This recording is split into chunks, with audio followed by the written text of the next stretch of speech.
Recording's now on, and I'll post this video of this recording after this class at some point today as well. I hope that's useful for you guys, especially if you are and have been following along with all the content of this extras graphics GUI stuff.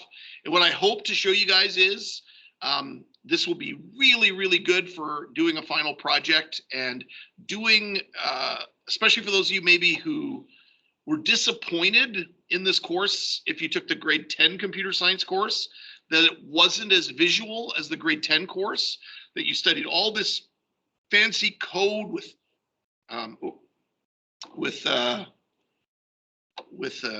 you know, methods and arrays and classes, and for you 40S students even, with advanced classes and recursion, and none of it was producing anything visual. Nothing looked like a video game. So this unit is trying to show you the potential of moving forward on this. And it's all extra. None of the stuff that we're doing this week is required. It's none of it's going to be assessed. But I think it's very useful moving forward for your final projects. Now, for backups, because I realize some of you have even emailed me that, you know, you can't get the NetBeans software running at home. You don't have it's not creating a project. Some of you don't even have access to a laptop or a desktop computer at home, and you're connecting to me right now through a smart device. I get that. So that's a good reason why I'm recording all these. It's also why I have the GitHub backup. There's lots of resources for you to access next week when you guys are back to school. On that same regard, what was I going to say? It just slipped my mind what I was going to say. What I was, I guess, going to say is, I don't remember. Okay, so there it is. There's the stuff we need. So I want to get into what we're going to do today right away. So if you need anything, you can go to Computer Science 30S and you can go to examples, or you can more accurately go to the GitHub page for Computer Science 30S, where you can find all the code and the comments that I've been doing up to this point. All right, here it is. Here is graphics 1, 2, and 3. We've been working on 1 and 2. We haven't started really on graphics 3 yet. We also did this thing, learn graphics, and that's just so that we can get graphics 1, 2, and 3 up and running. And we made a slight modification to Computer Science 30S as well. However, what you might have done is just made your own project, right? Your own little graphics demo project, okay? Where you made your own little main method, and maybe all main does is it runs learn graphics, like, or even if you don't even want to make a main, you could just basically do something like this in your graphics demo. Let's do this real quick. Make your own graphics 1, 2, and 3 right off of that. And then you wouldn't even necessarily need a learn graphics class, right? But you would need a graphics 1, a graphics 2, and a graphics 3, right? So let me just, once again, graphics 1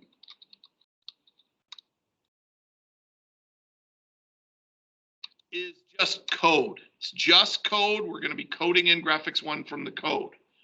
Graphics 2 is a JFrame form. It builds the designer. Graphics 3 was a JFrame form. So these two have design to them. Graphics 1 is just coding, okay? Now, as you saw, I just set that up real quick. If I need the code, I could literally go to the GitHub page for graphics 1, and I could literally just go and grab all that code and, you know, with a little bit of work, paste it in, okay? And then maybe if I forgot something, like, oops, I forgot these imports up here that I need, I could grab those as well. So I could go in here and I could go, oh, okay, I need these imports as well, okay? And that would get my graphics 1 up and running. For graphics 2 and 3, these are design things. So you'd have to actually change properties and things like that.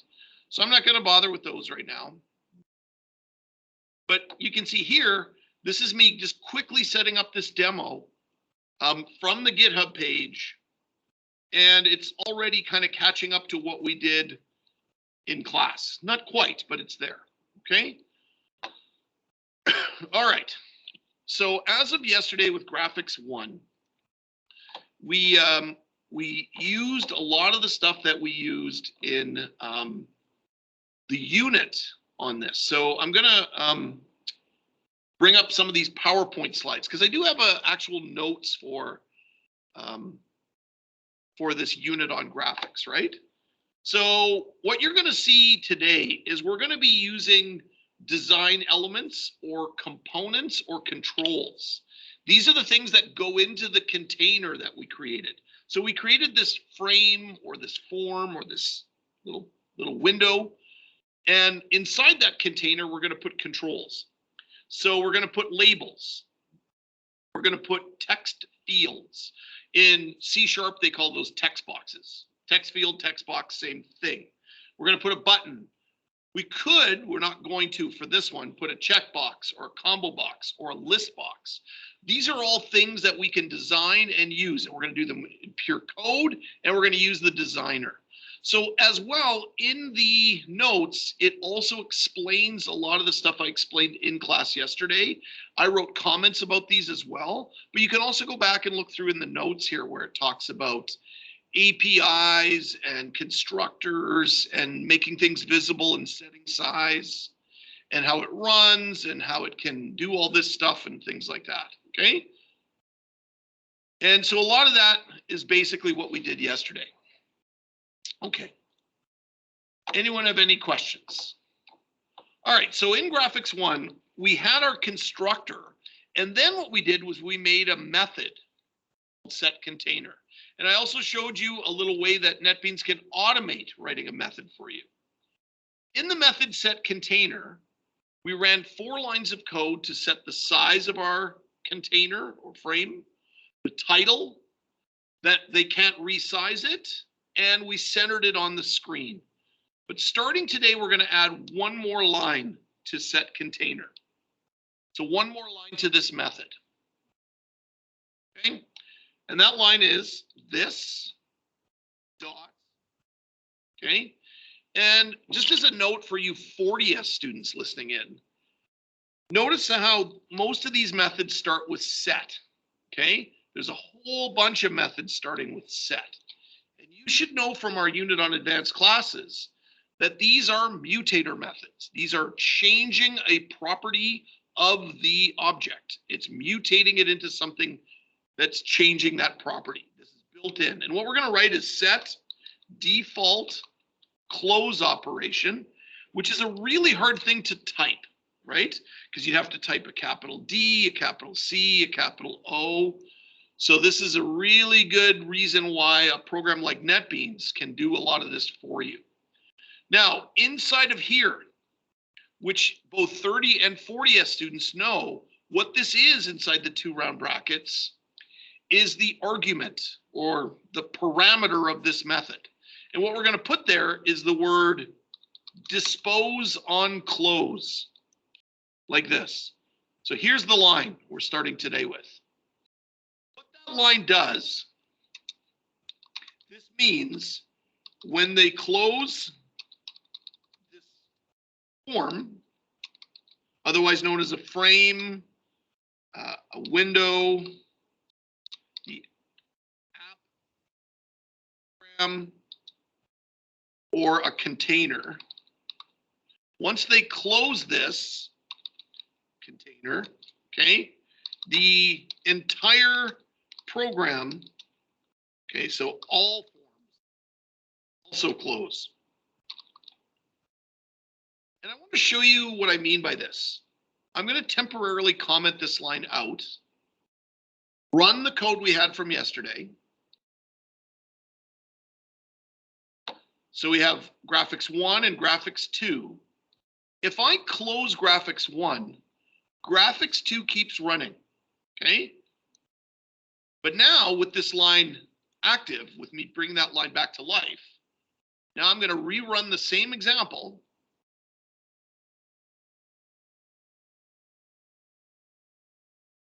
And now I'm going to close graphics 1. And notice graphics 2 also doesn't close. So I've made a mistake here. Okay. What can I use here when I close this operation? Well, what I can do now is use the Java documentation involved in this method, set default close operation, and read a little bit about what my options are. So yeah, one of the options was dispose on close, and it describes what it does. Another option is exit on close. Try that one. Exit on close. I rerun it.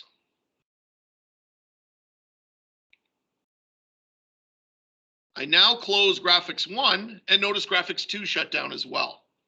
Oh, okay. So this might be something, again, that you want for your final project. Maybe you have multiple forms up at once, and when the user closes one of them, you don't want the whole thing to shut down, or maybe you do want the whole thing to shut down. Now, how is it that graphics 2 did this? How is it that when I shut down graphics 2, it shut down the whole program? Well, let's jump over to graphics 2 for a second, and let's look at the design. And let's look at the properties of graphics 2. And look at what's sitting right at the top of the properties window, the default close operation. Also, when you click on that, property, notice it describes it here at the bottom. So there's a little description of what's going on. Notice I have options here. I can hide that form. I can do nothing. That's an interesting one. Let's try that one. I'm just going to click it to do nothing, just to show you what it does. Now that's for graphics 2. So watch now. Here's graphics 2. I try to close it. It does nothing. I've essentially turned that feature off. Whereas graphics 1, it shuts everything down. So these are little things that you can start to explore, both on the property side, if you're one who doesn't want to do the coding, or you can code it in yourself, or you can take that hybrid approach of doing both. Remember, when I do this, when I set this right here, what's happening in the background is it's writing code for me. It's going in there and it's setting the default close operation to exit on close. It's doing what I just did. Now you might be wondering, why is it including this part right here? Whereas I just had to include just these words right here.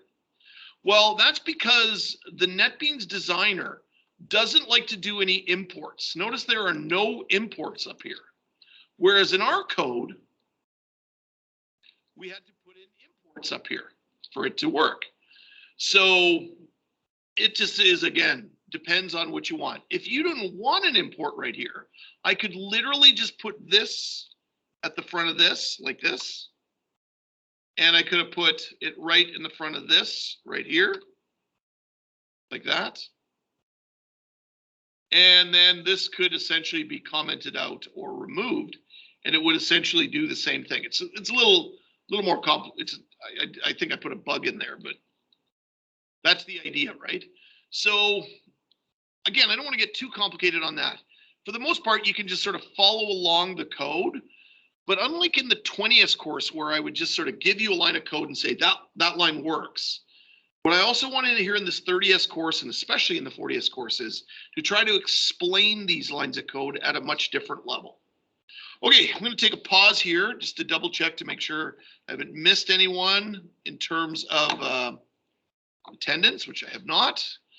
Okay, so we're going to move forward now. So today what we're going to do is, as we set up for yesterday, we're going to put controls in that container. But before we do that, we're going to go up to the top of graphics 1. And we're going to create, okay? I'll just call them, that's one way you could describe these, global variables. Another way you could describe these are properties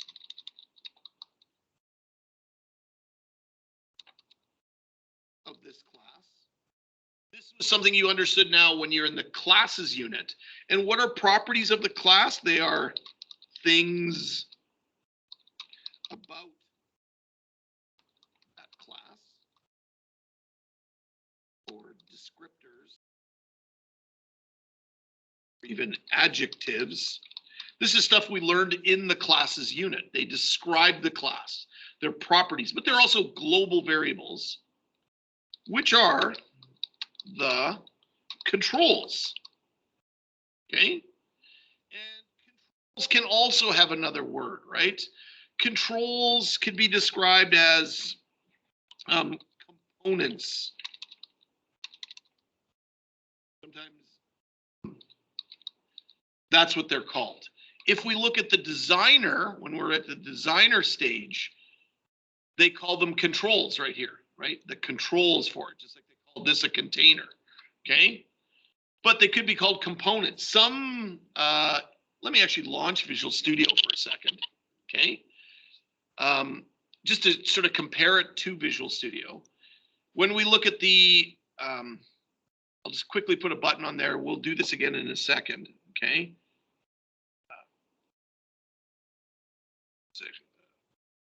Font. Here in some of the description in the properties, they'll say component, right, as opposed to control. That's what I mean by component there, okay? Is Visual Studio up and running yet? Let me get Visual Studio up and running. I think this is actually a good thing for me to examine as well as the comparison to Visual Studio as well, especially for those who did the grade 10 course. But even if you didn't, remember, Visual Studio is still a viable option for this course. Your final project in this course can be done in Visual Studio. You don't have to do it in NetBeans. You don't have to do it in Java. As long as you're using the concepts I taught this year. So the concepts of methods, arrays, or classes. And you don't have to do all the concepts, but you have to find ways to incorporate pieces of those into your final project to meet mastery. But we can talk more about final project next week. But I guess I should have started this week with that, just reminding you of that idea. Okay. So the controls, the components, let's go here. So here's a design in Visual Studio. Actually, let me go to Form 1. Form 1's an even simpler design. This is an extras project I'm doing with the 20S class right now, today. I'll just show you where it's at. Oh, it's so slow. Okay, so another word that's sometimes used to describe components, this is a weird one, is widgets. Widgets is a word that could be sometimes summarized as Windows gadget, okay? Sometimes they're just called tools. They're just some tools to use. That's why in Visual Studio, they call it a toolbox, right? So here in Visual Studio, you can see it's the toolbox where you use to add buttons and labels and stuff like that. And then in Visual Studio, when you're using the properties window, okay, there they use the word control, right? It's the text with this control instead of tool. So they also switch between words. One other thing I wanted to show you real quick while I'm here on Visual Studio is when you design a form. So actually, let me go to Form 1. Here's a real simple one. It's got a label. That's really all that's on there. And it also has 2 timers. But when you do a design in Visual Studio, believe it or not, there's actually another file called the designer file, which you don't normally look at in Visual Studio. However, if you do look at that file in Visual Studio, you will find it also has generated code that's hidden from you, just like you've seen in NetBeans. And in there, it does a lot of the same stuff. It sets up these design things for you, okay? So all the stuff I'm showing you in NetBeans is a similar way it's done in Visual Studio. All a designer does is write code for you. So what we're doing here in Graphics 1 is we're not using the designer. We're writing all the code ourselves. What we're doing in Graphics 2 is we're letting it write some of the code for us right here.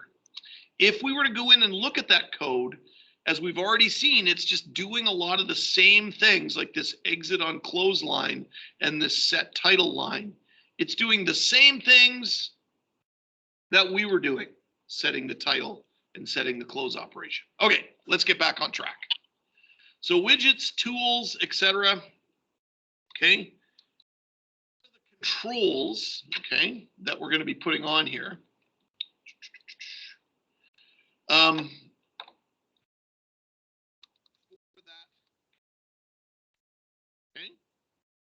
All right, so let's start making them.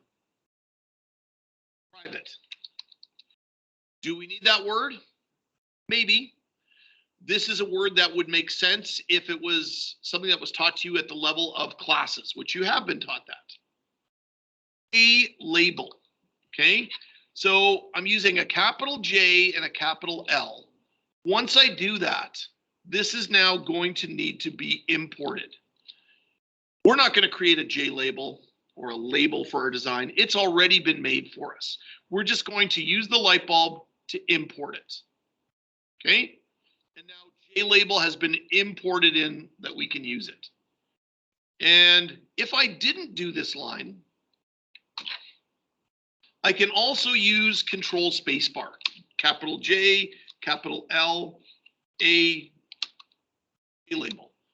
And it will automatically import it for me if I use IntelliSense. Anyways, this J label is going to be for text. So we're just going to call it text. Okay. Now, for those of you who did the Computer Science 20S course, you might remember whenever we did design elements, I would often recommend that you put like a little 3-letter prefix on it, like LBL text or BTN for buttons and stuff like that. Those are still really good ideas. In no way should you not necessarily do that. I'm just going to not do that for this. I'm not marking for that at the 30S or the 40S level.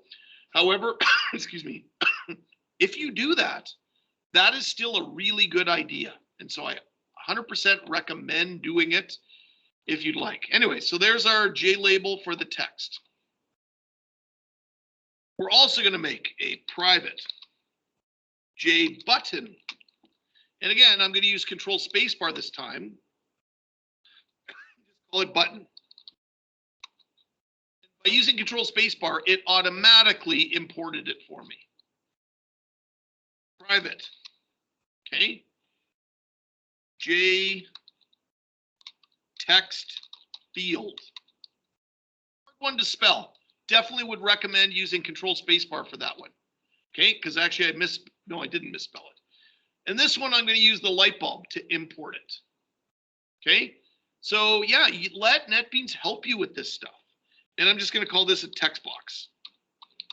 Text field and text box are very similar. You might remember, for those of you in the 30S course, we used a JText area to do the classes walks through example of the game of life. Text areas are also an option, but we're going to use the text field here. And then finally, I'm going to make a J label again, a second J label, but I'm going to call this one picture.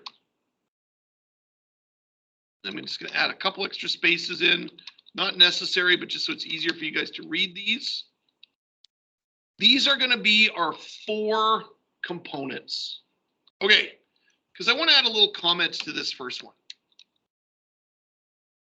Okay, labels can be for text or images. This is a little weird. This is different than Visual Studio and C#.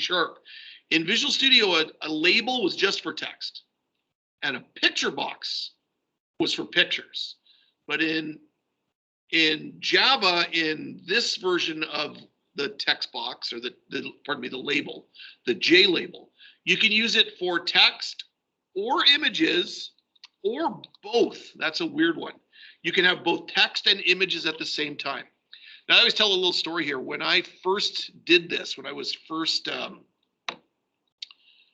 learning Java myself, and I encountered this, I'm like, that's weird.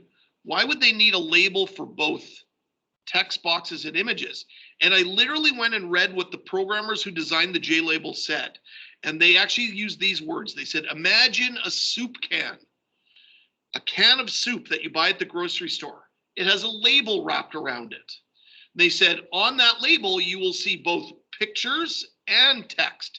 And that's why when we designed a label in Java, we designed it to be able to use both. You can have a picture in there, you can have text in there, you can have both. Okay?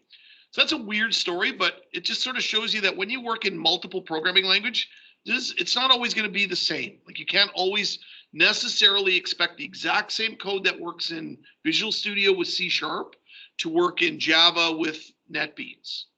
And that's why when I teach computer science to you guys, I'm teaching concepts, the concept of methods. That applies across programming languages. Variables, if statements, loops, and for you 40S students, recursion. These are concepts in computer science that I could go to any programming language. Now, there might be a slight difference, but that's why I teach concepts and not specifics of things like this. All right, let's get back on track. Text box. I want to put a little comment beside that. The text box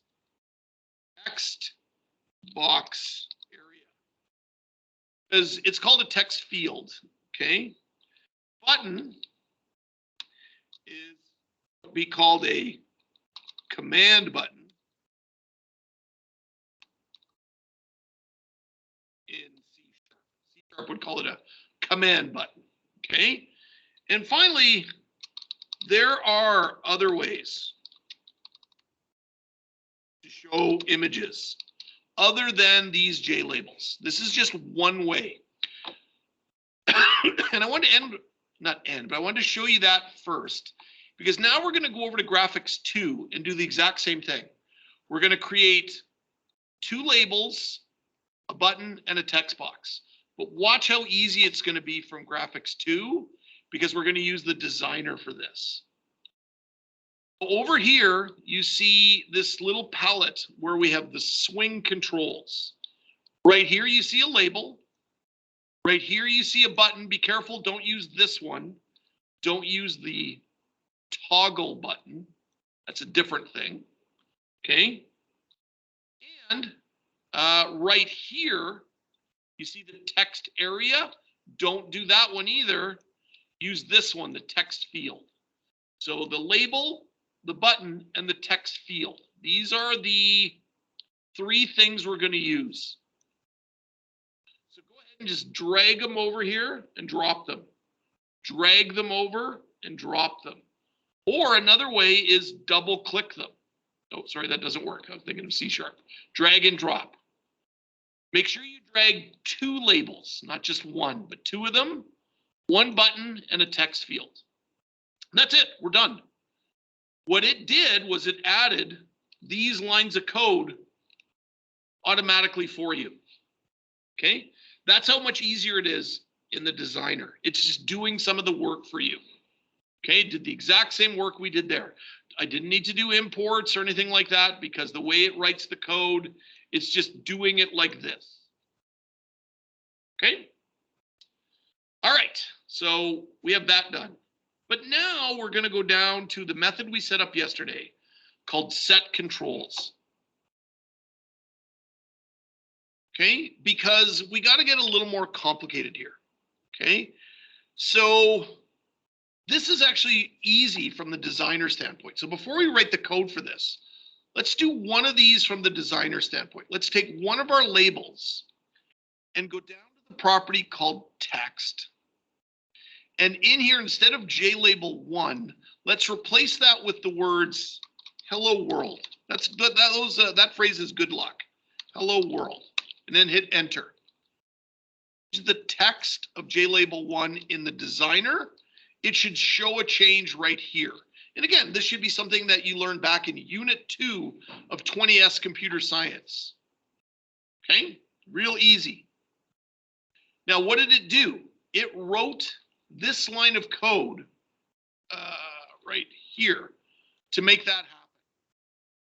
Okay, but from our standpoint, we've got a little more work to do than to just do that. Okay, to set the controls, okay, we've got a little more work to do.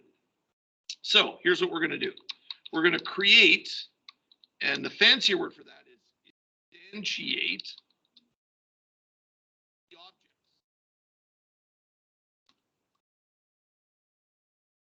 In other words, our controls. They're declared up here. I declared that I'd be using a JLabel called text. But there should be more to this line of code. It should say text equals new JLabel. So like random equals new random, or back when we did our classes unit, person equals new person. We have to create text equals a new JLabel, bracket, semicolon, so that it calls the JLabel constructor. Okay? I might even throw that in as a little comment here. It calls the JLabel constructor method. We don't have to write that method. It's written into the JLabel class, but we have to call it. We also have to say picture J button. We have to say text box equals a new text field. Okay. Whoops, that shouldn't be picture, that should be button. Button equals new J button. And now picture equals a new JLabel. Spaces. And there we go. That creates our objects. Okay. Could we have done that up here? Sure, we could have. We could have done it in either place, but I'm doing it under my method set controls. I'm going to change some stuff about that. Change any properties. Okay. Properties now, you guys understand, hopefully at 2 different levels. At the Computer Science 20S course, you understood properties as this little toolbox that you were able to use to change properties of a design, right? So the properties window, whoops. There it is. Properties window was something you just used to change properties of a design. Now for you 30S students, you understand properties as well from our classes unit. We're going to change any properties of the controls. So the same way it did it automatically for us right here, we're going to write that line of code here and say text dot set text be the word hello world. Okay, so that took care of that. Now we're going to do the images next. Now with images, we need a little more code. Okay, definitely a little more code. So why not I mean copy paste code from the designer. So we're going to do it in the designer first, and then we're going to steal that code and adapt it as you like. Okay. Now I want to say something to you 40S students here. A lot of you 40S students might think, you know what, I want to code this whole thing myself, which is a great thing. But what a lot of professional programmers will do is they are not big fans necessarily of designers like this. They'd rather be in full control themselves rather than use a designer. But what they do use a designer for is something called prototyping, which is where they use the designer to just get a feel for how things are going to look. And then they go and write all the code themselves, but they keep the prototype around in case they need to copy and paste some code from it. Sometimes that's things like exactly where something is positioned or exactly how to put an image in there or something like that. Okay, so here's what we're going to do. We're going to go to JLabel 2 on our designer. We're going to go to the text of JLabel 2 and just wipe out the text. We're going to get rid of it so it has no text inside of it. It's still there, it just has no text in it. Then what we're going to do is we're going to go to this property called icon. Right now it says there's none. But what we're going to click on is the little button right here with 3 dots called an ellipse. You're going to click on that button, and you'll notice here now we can have an image that's in our project, or we can import an image into our project. Ah, perfect. That's what I'm going to do. So I'm going to use this as an opportunity to find a cheesy animated GIF.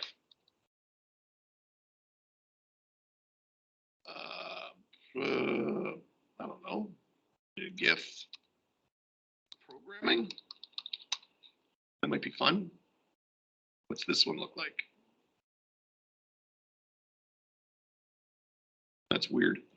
How about this one? Oh, a monkey. Oh, that's definitely the one I'm going to use. So I'm going to right click and I'm going to save this image. I'm just going to put it on my desktop for now. Okay, so it's on my desktop for now. And now I'm going to import it to my project from my desktop. And there it is. See the GIF file there? Next. Now, when you import it to your project, it's going to put it right in the same folder as your project itself, which is good because that's what's supposed to happen. So that way, if you ever move your project from one computer to the other, the graphic comes with it, right? So I'm going to import it into my project. There it is. Click OK. And now it's on my design as well. Now I can, as you would imagine with this designer, make things like my design bigger and move things around. So I'm going to move things around a little bit. I'm going to put my label there, my picture, then my button, then my text box. Move things around a little bit. So I have my image in there. Okay. Now, before I go and do anything with Graphics 1, I'm just going to run this and let's see what's happening. Okay. So there's my image right on Graphics 2. Look at that. Look, everything's all done. The button, the text field, the label, everything looks great. The button doesn't do anything, but it's all there, including the animation. So that's awesome. But I got to go back to Graphics 1 and do what I did in Graphics 2. So here's what I mean by we're going to steal that code. I go into the source. I'm going to go into, if it's not open, if I can't see it, this thing called generated code.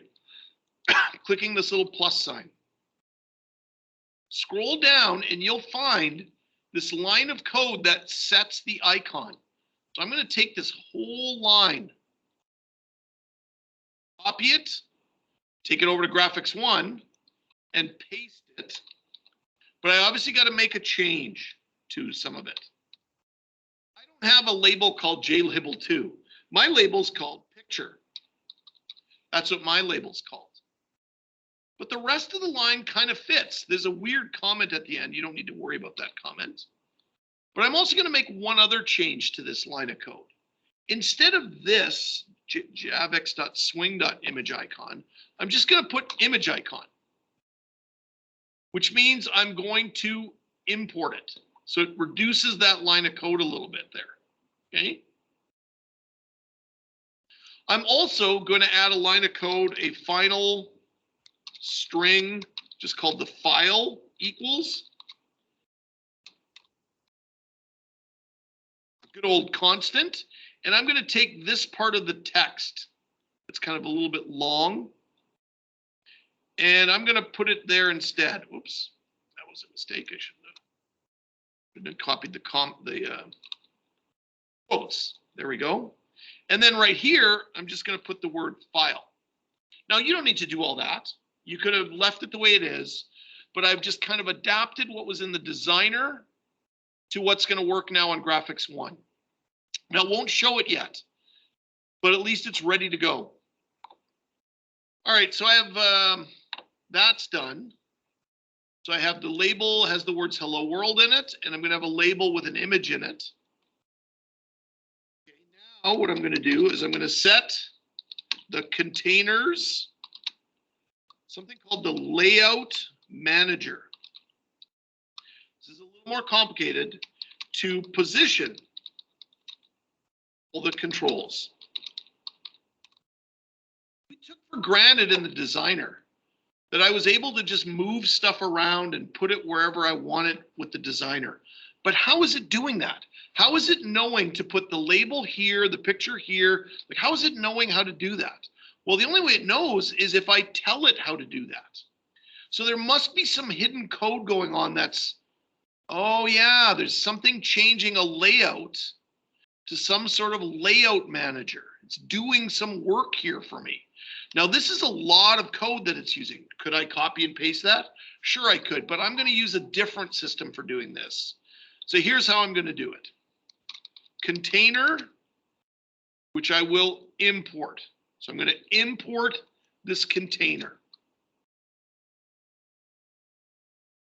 Container equals new container. Nope. Equals this dot content pane. And that's a weird method, but it's built in. Okay. It gives you the content pane for this frame. And really that's what's going to work there. Now, here's me breaking my own rule. I'm kind of giving you a line of code that essentially I'm just kind of trusting that you work with. But we can dig deeper, and I'm just really cognizant of the time right now. Container dot set layout. And what I'm going to put here is just the word null. Okay, I'm going to put a comment beside this. In this context, null, use a lowercase n, means, what does it mean? That you will position everything yourself. Instead of letting it position it for you. And we'll explore this a little more tomorrow when we get into this a little more detailed. But I want to get this kind of up and running a little bit. So I want to just finish these last couple lines of code. Now what are we going to do? We're going to add the controls to the container.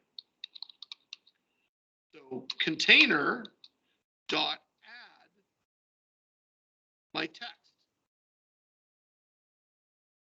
But I'm going to do that 4 times. I'm going to add the picture. I'm going to add the text box. And I'm going to add the button. And I don't need that line. So I've added the controls to the container. But now I need to position them. Position all the controls. Okay. And that's using something that you kind of know from math, an X, a Y, but also a width and a height. That's how you position things. You'd say, I want to put it at this X, Y, at this width and height. You don't have to do that with the designer. It's doing it for you. It's automatically creating a width and a height for you. It's automatically positioning it at a certain X and a certain Y. Like it's placing it at certain positions for you. Okay, it's aligning the X and the Y at certain positions for you. So it's doing a lot of the work for you. And that's why the designer is so handy for this. So what I'm going to do is I've already got this code laid out. So I'm going to do this, paste it in. I know that's a bit of a cheat, but we're almost out of time. Okay, so that I can actually run this and show you what I've done here.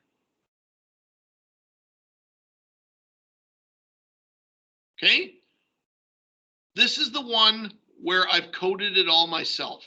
There's my label, there's my image, there's my text box, there's my button.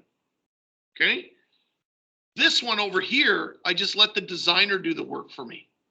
It's doing essentially the same thing as this one. It's just that the designer does the work for me. And that's exactly what Visual Studio does. And that's exactly the option you have with your final project, which I hope makes you guys excited. That's really cool that I can build this. Now, neither of these buttons do anything yet. That's on tap for tomorrow's class. But I wanted that all there for you guys. And I'm going to update GitHub here in a second. And I'm going to turn off the recording.